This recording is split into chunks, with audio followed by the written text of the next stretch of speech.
Jalan Raden Intan Tanjung Karang Pusat Kota Bandar Lampung tampak lenggang di hari terakhir pemberlakuan pembatasan kegiatan masyarakat, PPKM, level 4, Minggu, tanggal 25 Juli tahun 2021.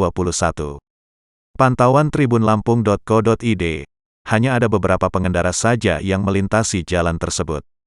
Bahkan, mobilitas kendaraan setiap menitnya bisa dihitung bisa 3-5 kendaraan saja. Sejumlah ruko-ruko di sepanjang Jalan Raden Intan Bandar Lampung juga terlihat tutup. Penutupan ruko tersebut nampaknya akan terus berlanjut seiring dengan kebijakan pemerintah yang kembali memperpanjang PPKM level 4 hingga tanggal 8 Agustus mendatang. Sebelumnya pemerintah telah memperpanjang PPKM yang semula 12-20 Juli diperpanjang sampai tanggal 25 Juli.